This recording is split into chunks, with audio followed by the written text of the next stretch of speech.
Friends, at this time we are going to begin the funeral services for Dr. Jerrold Jerry Michaels. If you have a cell phone or pager, I would ask for you to please take a moment to turn it off or place it in the silent mode. We also welcome those of you joining us online through the live stream. Your presence virtually is also appreciated and acknowledged by the family. Officiating today's services will be Rabbi Marley Gordon, Cantor J. O'Brien, and Cantor Jennifer Frost. And as we begin our service, the rabbi will lead the family in the tradition of Kriya.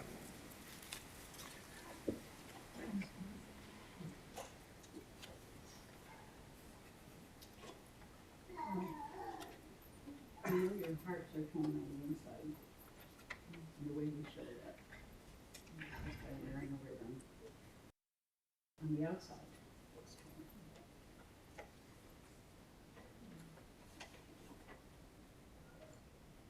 So what we're going to do is we're going to tear the ribbon as we say the words, Argo, Diana, Annette, blessed is the judge. You want to tear it? You can tear your own, or you want me to tear it? You can tear it.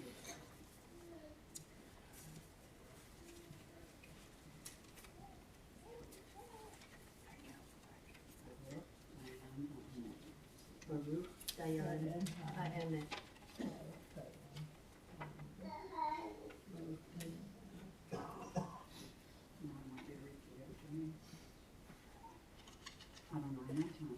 Adonai Natan. God gave. Adonai Lakach. Adonai Lakach. God has taken. Baruch Shem. Baruch Shem Adonai.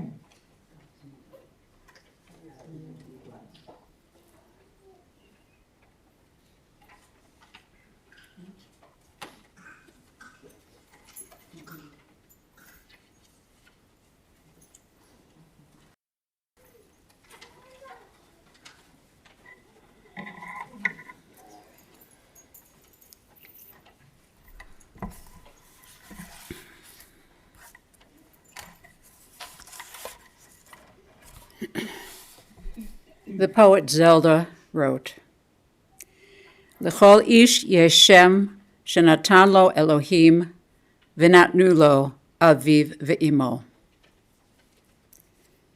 Each of us has a name given by God and given by our parents. Each of us has a name given by our stature and our smile, and given by what we wear. Each of us has a name given by the mountains and given by our walls. Each of us has a name given by the stars and given by our neighbors. Each of us has a name given by our sins and given by our longings. Each of us has a name given by our enemies and given by our love. Each of us has a name given by our celebrations and given by our work. Each of us has a name given by the seasons and given by our blindness. Each of us has a name given by the sea and given by our death. Today we meet to contemplate the names given Jerry Michaels by his death and by his blessed life. We will celebrate his life and reflect on the impact he had on us and others as we mourn that he has been taken from us. We begin with the comfort of Psalm 23, Cantor Jen Frost.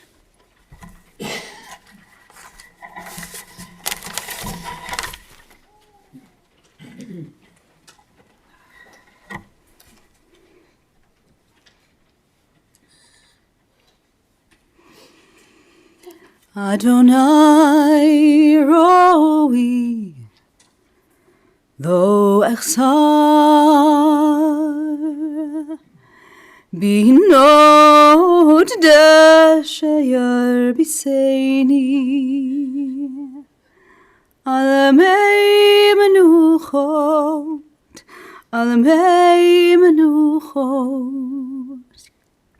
Yanaleini Nafshi yeshovei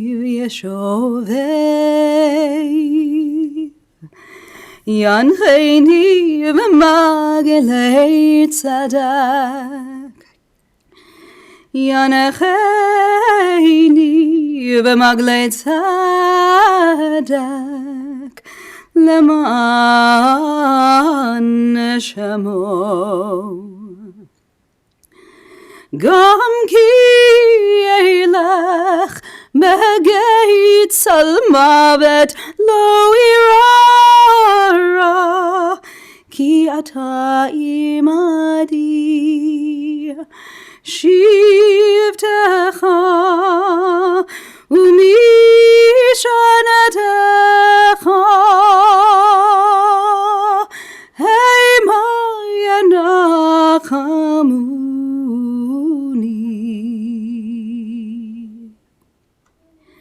Ta'aroch lefanai Shulchan neged tzorai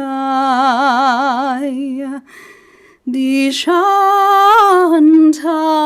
v'Hashem en roshi Kosi revaya Ach tov v'chesed yirdefuni Kol yemei chayai Kol yemei chayai V'shavati beveit Adonai Leorech Yamim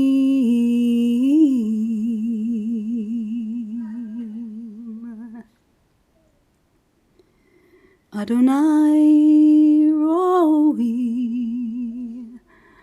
lo echsar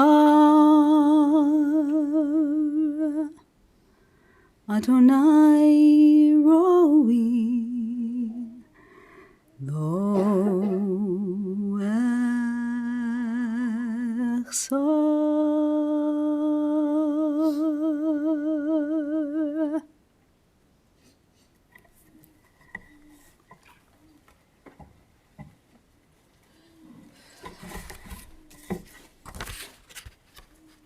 Please join me in the English.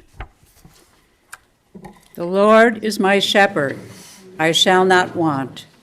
He maketh me to lie down in green pastures. He leadeth me beside the still waters. He restoreth my soul. He leadeth me in the paths of righteousness for his name's sake.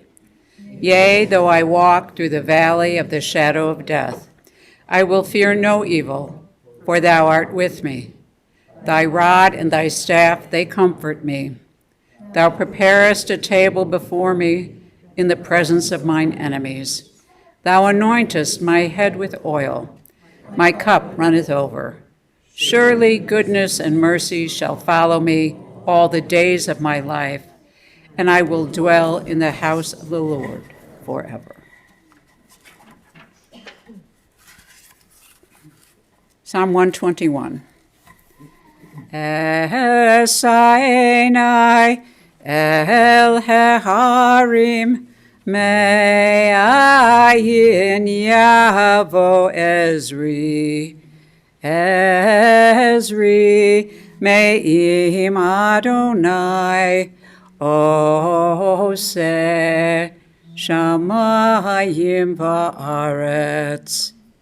I lift my eyes to the mountains. What is the source of my help? My help comes from Adonai, maker of heaven and earth. God is your guardian. God is your protection at your right hand. The sun will not strike you by day, nor the moon by night.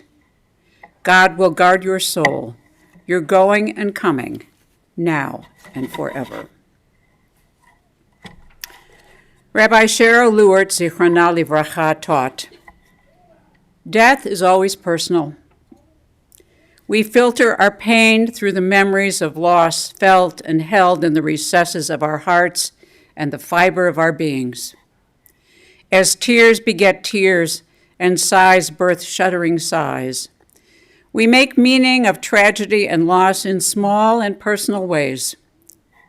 Death is always personal. Our personal losses do not isolate us. We share the miracle of being human, comforted by the shared companionship of those around us.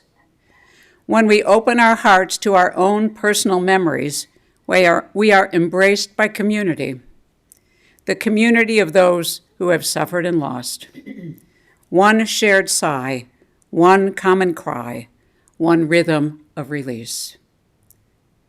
Vanessa and Wendy, Ethan and Jenna, Sam and Lital, this community is here to embrace you with a shared sigh, a common cry, a laugh here and there, as you speak of your father, your grandfather, from your hearts, that you and Marian and Jonathan and Arthur and Scott and Cole receive solace and support from our presence. Vanessa and Wendy.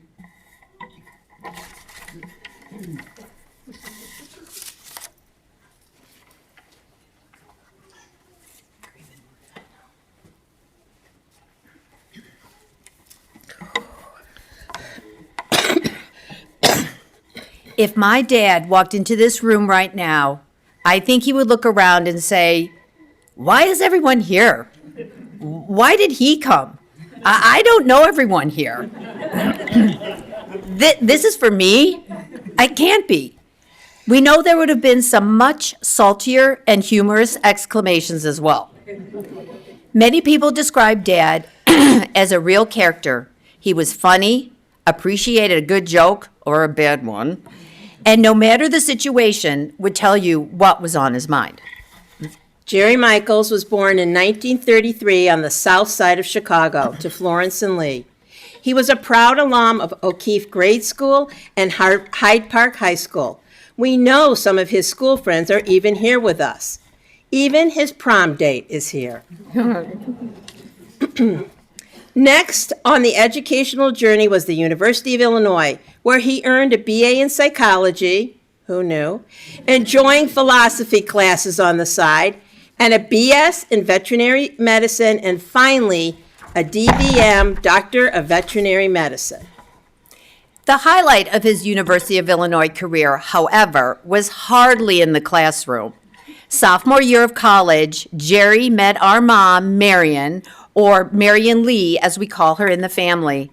Dad was on the IC train back to Champaign from Chicago when a friend from Hyde Park High School and social chair of the Ivrea house, where Mom lived, asked him, would you go out for a drink with Marian? Little did he know, one drink would be multiple beers, all of which Marian downed with ease. My dad couldn't keep up. Dad was a hit at Ivrea with his cashmere sweaters, his sharp wit, and his piano playing of Blue Moon. It was because of Dad that I learned to play piano, always wanting to be just like him. Marian and Jerry continued the relationship, and on January 30th, 1955, they were married. The rest, as they say, is history. 67 years of it. After veterinary school, Marian and Jerry moved to Homewood, Illinois for a year, where he worked as a vet and welcomed their first daughter. Jerry then bought a Crystal Lake veterinary practice in the May of 1959. Soon after, he welcomed his admittedly less loud second daughter. Maybe not. He was a large and small animal doctor for 6 years before deciding to move his practice exclusively to small animals. After a thoughtful counsel with a client, a cow, who kicked him in the leg and broke his bone. He decided he would be sticking to dogs and cats and other small pets after that. We don't need to mention the occasional snake, hamsters, or bird. Who knew that a city boy whose only interaction with animals was the book Lad, a Dog by Albert Payson Terhune, and whose only pet was a goldfish, would decide to go to veterinary school?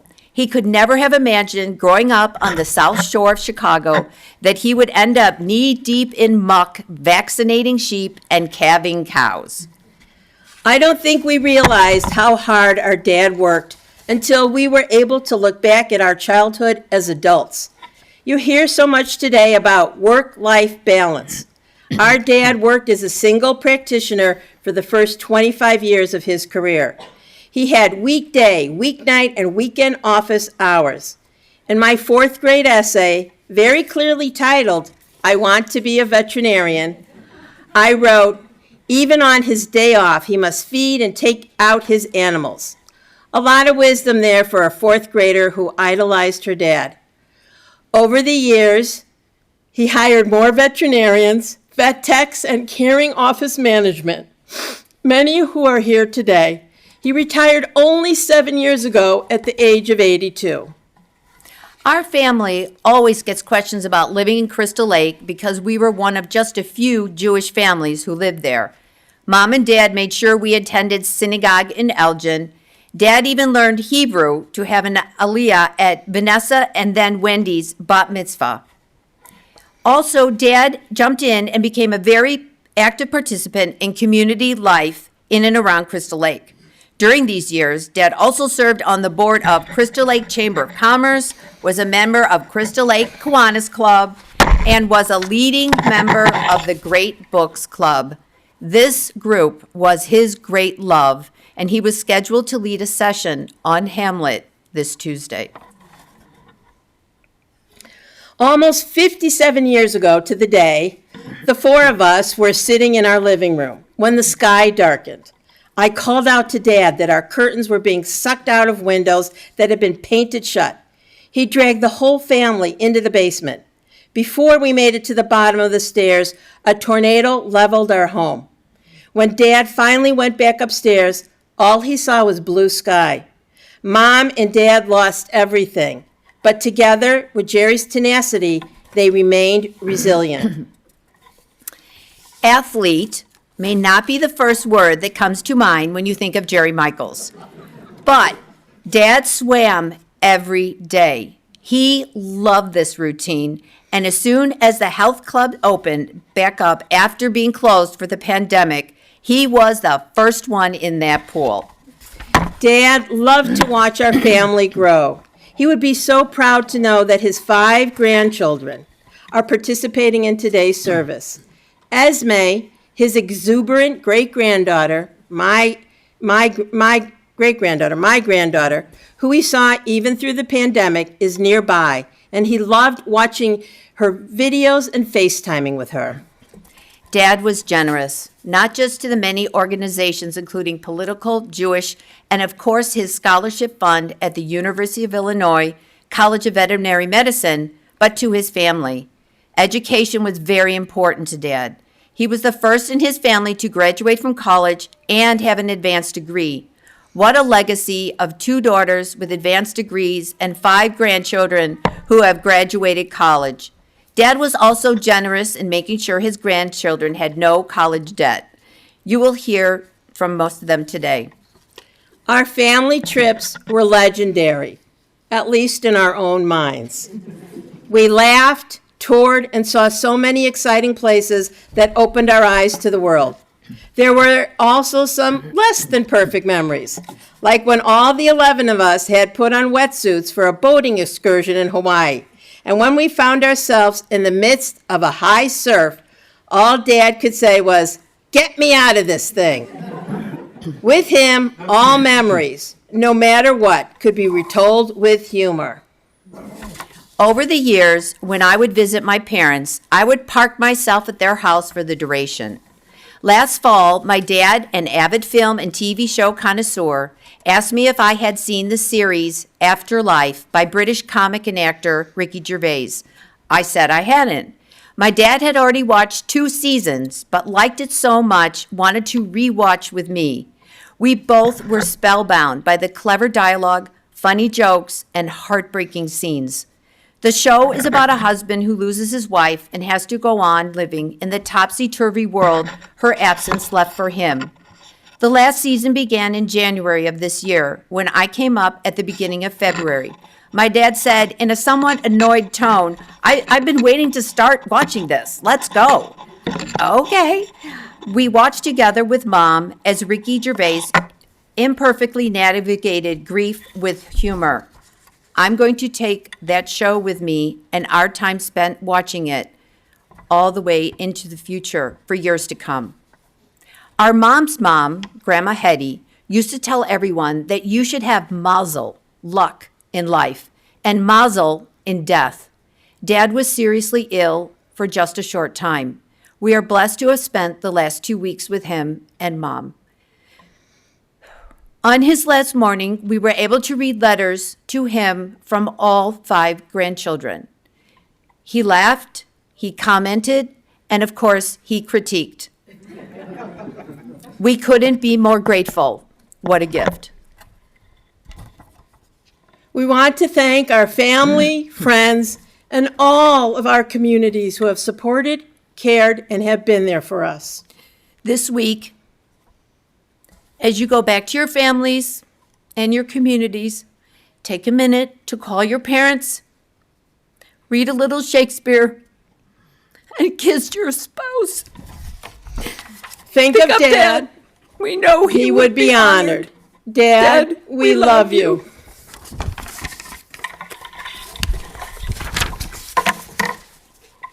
Good job.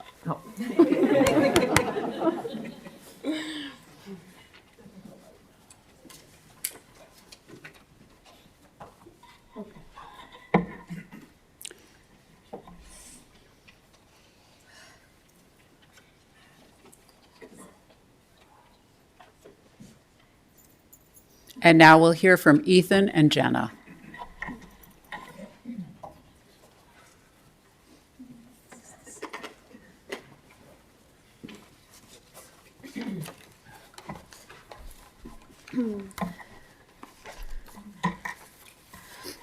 As most of you probably know, our family has a pretty strong connection to a sleepaway camp.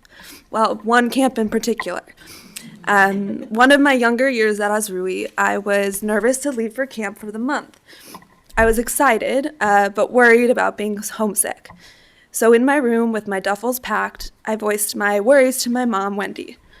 In an effort to comfort me, she gave me advice that I still use to this day. She said, when I'm feeling sad or homesick, all I need to do is think of Grandpa, because as many of you know, just the mere thought of him can really make you chuckle.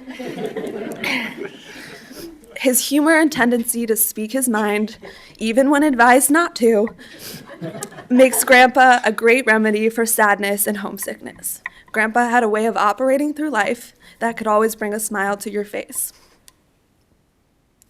I had a chance to voice this appreciation to Grandpa to him a few years ago.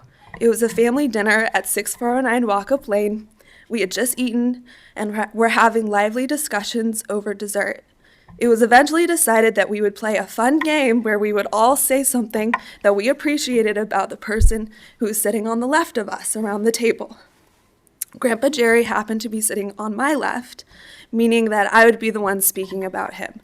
When it was my turn, I spoke about how I admired his bravery, how he spoke his mind, and was always so unapologetically true to himself. After dinner, he pulled me aside to talk about what I had said. He was surprised that I used the word brave. He didn't see himself that way at all. I insisted that it was true and explained to him that he was someone I looked to for courage to speak my mind and be honest. It came so naturally for him to be confident and adventurous. He never really thought of it as brave in the way I did. And of course, he was most honest and confident when interacting with his partner in crime, Grandma. There is yet to be a couple that has proven to me that true partnership can exist. Growing up seeing them multiple times a year, whether they drove to us or we to them, and in Crystal Lake, it was so clear to me that my grandparents are true best friends. Don't get me wrong, they had plenty of differences in opinions over the years, but they demonstrated to me that it's a precious thing to be able to challenge one another in the right ways. Their lively discussions during a morning bagel or afternoon cheese and crackers were a fun thing to see. Their quick quips back and forth until Grandma inevitably sighed, "Oh, Jerry," and that was the end of the discussion. Even though they had a difference of opinion, the energy of their banter was so clearly loving and passionate towards each other. We should only be so lucky to form connections in life that are half as strong. Visiting my grandparents in Crystal Lake multiple times a year always provided an exciting and warm escape from high school, college, and beyond. This is largely due to the strong bubble of hospitality and warmth that Grandma and Grandpa emanate into the world. Their connection and passion has allowed so many families and friends to blossom around them. Grandma has that natural ability to make people feel comfortable, and then Grandpa swoops in with some thought-provoking conversation or a pointed question about your specific life that makes you feel like he really wants to know the answer. To be family and friends with the Michaels means having your life enriched and having people that will put your well-being first. For example, just yesterday, Samantha, my sister, and I were helping Grandma around her house a little bit.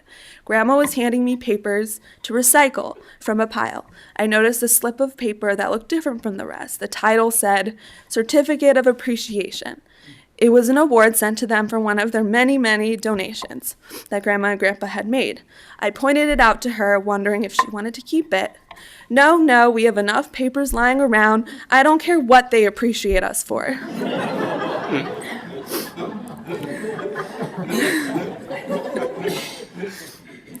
She said, which made me laugh as well. I turned the certificate over and saw something written on the back. Scrawled on the flip side was a note that said Samantha, and then my sister's new address in LA underneath. "Oh, that's why I still have it," she said, as she snatched the paper back from me, not before asking me to add my address on it too. Leave it to Grandma and Grandpa to use a nice recognition of their generosity as a paper to write their grandchildren's addresses. Family and friends meant a lot to Grandpa. He may have had a different way of showing it, but his priorities were always with the people surrounding him, and for that we are so lucky.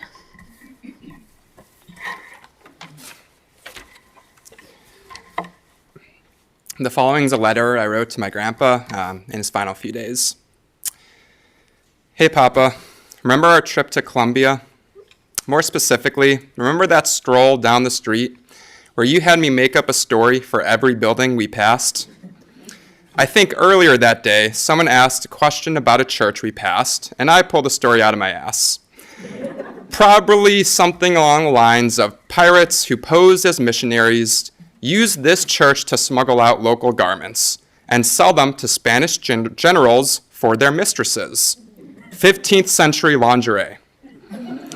A few people believed that for a second. Then they realized I was the one who said it and immediately knew it was BS.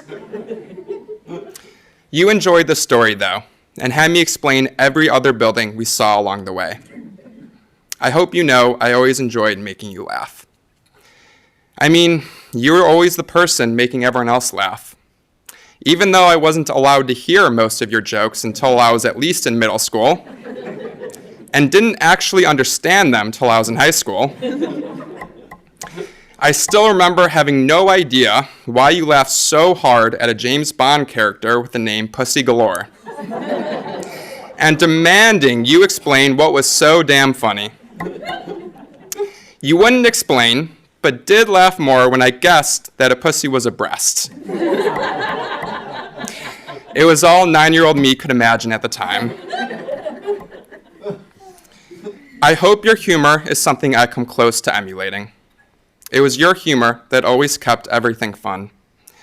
Our family has gone through so many crazy mishaps together, from all throwing up on a boat during a whale watch, to getting lost in Paris after your car broke down while our car almost got rammed by a train. But I can only smile and laugh when I think back to these times. I don't think our family would be so able to laugh about these mishaps if it weren't for you and your uncanny ability to find the humor in everything. Thank you for giving that to us all, Papa. I love you, and I'll always think of you when I can think of a way to spin some tough situation into something humorous for a laugh. There are so many more jokes and lessons I would love to learn, but I'm beyond thankful for having as much time as I got to listen to them.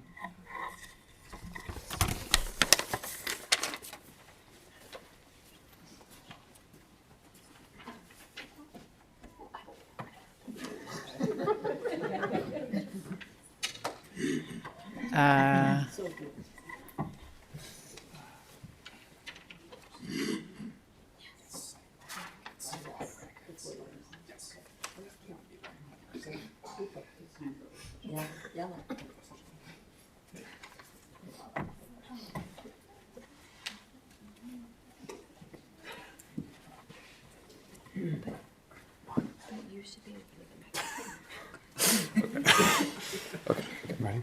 1, 2, 3. Oh, say shalom, beam roma, huya say shalom aleinu, aleinu ve'al kol Yisrael, ve'imeru, ve'imeru, amen. Oh, say shalom, oh, say shalom, beam roma,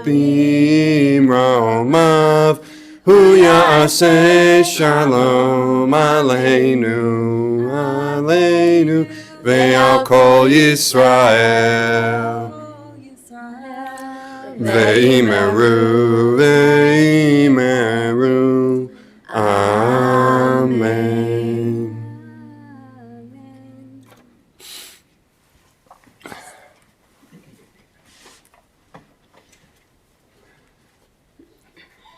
And now we'll hear from Lital and Sam.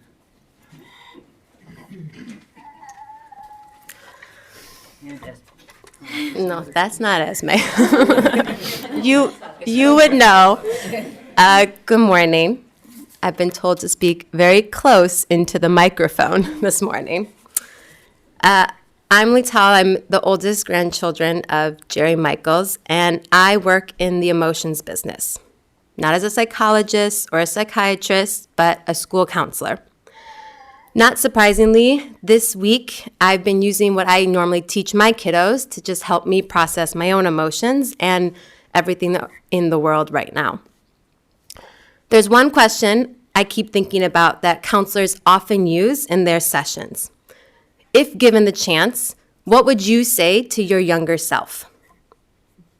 I've been thinking about my grandfather, and I'm thinking about this question in reverse. If younger Jerry had the chance, what would he say to my grandpa now? I know what he would not say. I'm so glad you found the rabbit. It really suits you. Finally, a room cold enough for both of us. And it's a real shame you can find boobs on the internet now.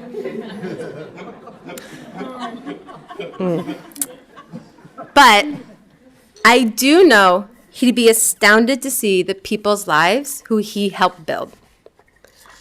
My mom, Vanessa, a leader who has never been afraid to walk into a room, tell you who's in charge, and the values they'll be holding themselves to. My aunt, Wendy, a businesswoman and a caregiver who brings brain and heart together in a way that is rare but sorely needed in our world. His 5 grandchildren, for whom he opened as many doors as he could for us, introduced us to the beauty of Shakespeare, and to whom he taught the only Jewish song that truly mattered involved a wicked man whose name was Haman. And a great-granddaughter who somehow already has the guts to reach her arm fully up a cow's vagina if we would give her the chance. I can't decide if I am grateful or if I will hold him responsible. Our family isn't alone in being impacted by Jerry Michaels, and I know that many of you sitting here today are here also because Jerry played an important role in your lives. What I hope more than anything is that we walk away from this gathering remembering our younger selves, making sure we use the time to do things that would make them proud. So what do I think young Jerry would say to Papa today? I think he'd say that he understood what it meant to be proud. Proud that he turned into a man who put his whole energy into valuing the people around him and the lives that he helped build. And as a result, if you ask any single one of us what was the most important thing to Jerry, we'd all say the same thing. Us, his family. So Lital works in the emotions business, and I work in the words business, which is a little bit easier than wrangling the emotions of children. But as a writer, there's always the instinct to find the exact right way to say what needs to be said. But there's no way to sum my grandfather in mere words. There are no words for a time like this. So as long as we're all on this fool's errand together, here's an incredibly partial list of things Papa taught me. How to spell Colorado. When we went to Colorado as a family, he made me learn how to spell the word by the end of the trip. It was so important to me that I said the letters over and over in my mind until the day we left, and I still do. How to be generous. How to love Shakespeare. This one is a real gift. After he told me Measure for Measure was his favorite play, I went around saying that it was my favorite play. I hadn't even read it. After I finally read it with the help of SparkNotes and a lot of Wikipedia, I thought a lot about why he liked it. And I think it was because even more than other Shakespearean plays, it's funny and it's grotesque and it points out the weird idiosyncrasies of our world. And that's something that he did as well, and he taught me that too. He taught me how to fish. He taught me how not to cry over said fish while Grandma guts it. He taught me how to appreciate a joke, and how to appreciate a joke particularly in email form. He taught me the value of hard work, really, really hard work. He taught me what the world looks like outside of America, and that it's important to see it. That there are unfamiliar places that you should see and explore with your most familiar people. He taught me that I'll never have enough movie or TV recommendations for him. And he taught me how to own a stock portfolio. He also taught me how to love Jim Cramer. Okay, this one, not true. I never got it with that guy, but Grandpa liked him, so I'll take his word. He taught me the importance of brushing your teeth, the ones you want to keep, flossing and whitening your teeth, how to politely debate, how to be an atheist with kindness, the importance of being a Jew, even if you are an atheist, how to be funny and warm at the same time, how to be honest, maybe even blunt, how to not take yourself or anything too seriously, how to intellectualize while remaining down to earth, how to find humor in everyday moments, how to survive tragedy, how to be a spouse, how to be a father, how to be a grandfather, a great-grandfather, a friend, a reader, a student, a person. How to. When I sent a piece of writing to Papa a few months ago, it was more than a little bit vulnerable because the piece was personal. And also, obviously, I wanted him to think I was the next Shakespeare, so high stakes. And I got an email back very quickly saying that he had read it and that I misspelled the word flee. It's F-L-E-A when it's the bug and F-L-E-E when you're running away. Papa, I promise I didn't misspell it here, and I never will again. You've taught me so well on so many things, and you've taught us all so much. We love you.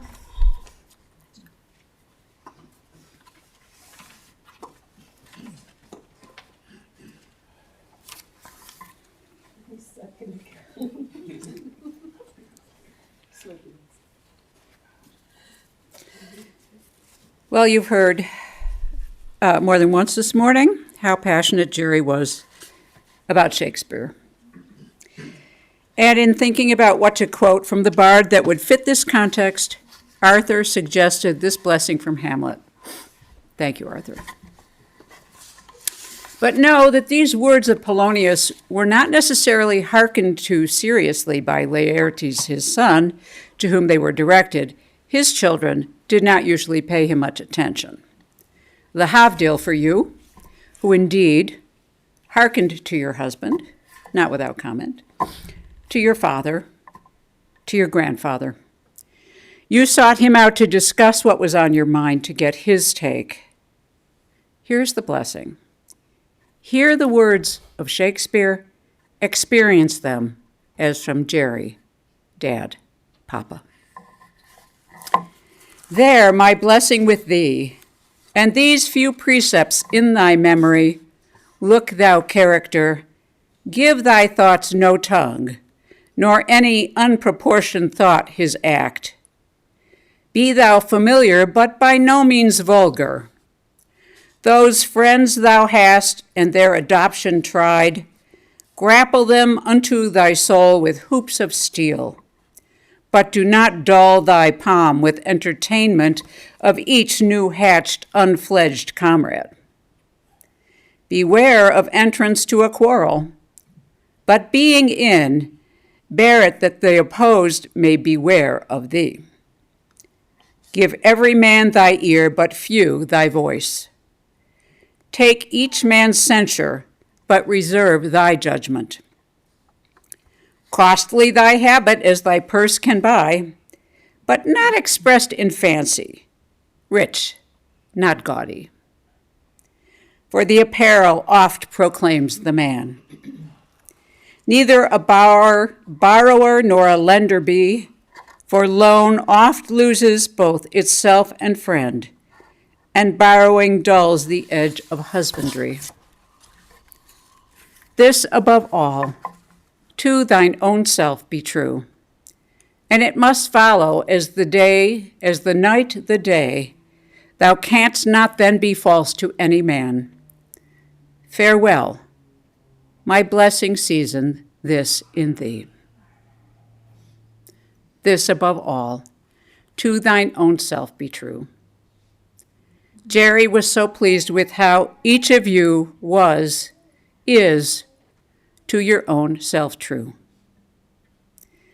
and how you have absorbed his lessons of bravery, generosity, wit, hard work, of being a mensch.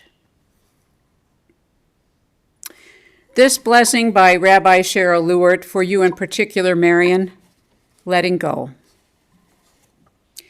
May you find comfort in the power of love to pierce even the final threshold. Even as you stumble and fall, you will rise upright, strong, and true. May you listen to the inner voice helping you find your footing. May your inner awareness help you transform difficult moments into overflowing blessings that nurture and sustain you. No, you are not alone. You share the miracle of being human, comforted by the shared companionship of those who have suffered and lost. Love is as strong as death. You see it with your own eyes. And this is the blessing. Amen. We rise for El Malay Rachamim, the memorial prayer, sung by Cantor J. O'Brien.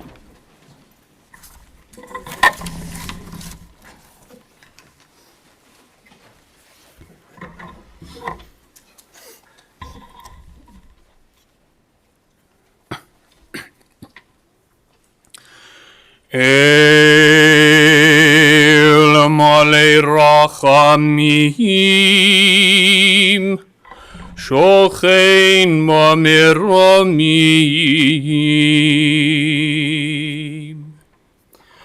Amitzei Menucha Nechona, Tachat נחת על כנפי השכינה. עם קדושים וטהורים, כזוהר הרקיע מזהירים. את נשמות יהושע בן לוי פגל שלח לעולמו. בעל הרחמים. יסתירהו בסתר כנפיו לעולמים. בצרור החיים את נשמתו. אדוני הוא נחלתו, וינוח משלום המשכבה, ונאמר אמן.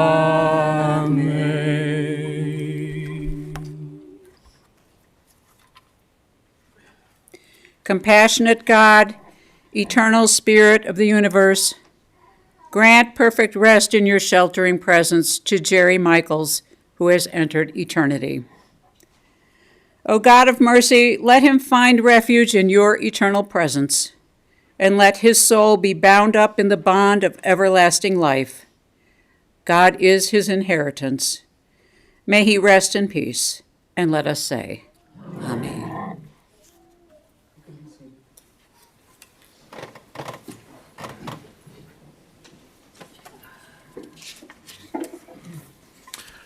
Friends, this concludes the services here at the chapel.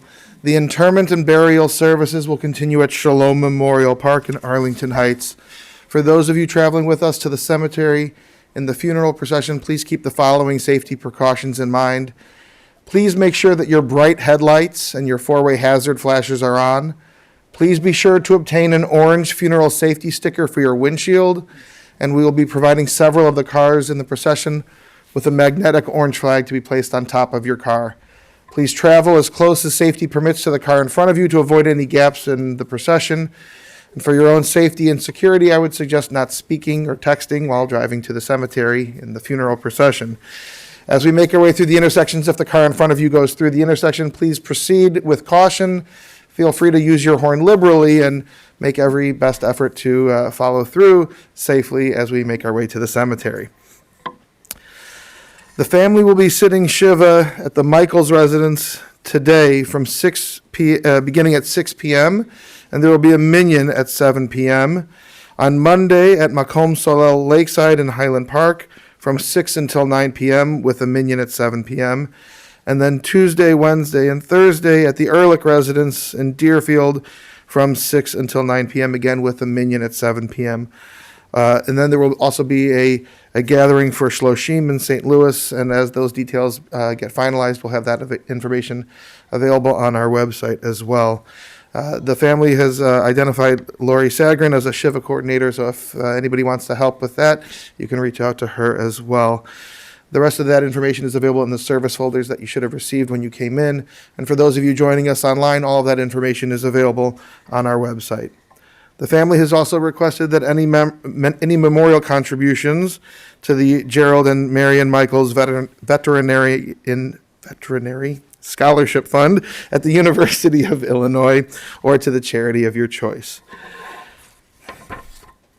At this time, I will ask everyone to please rise and stand in place as the grandchildren and the sons-in-laws are going to serve as pallbearers, and we'll ask them to come forward at this time.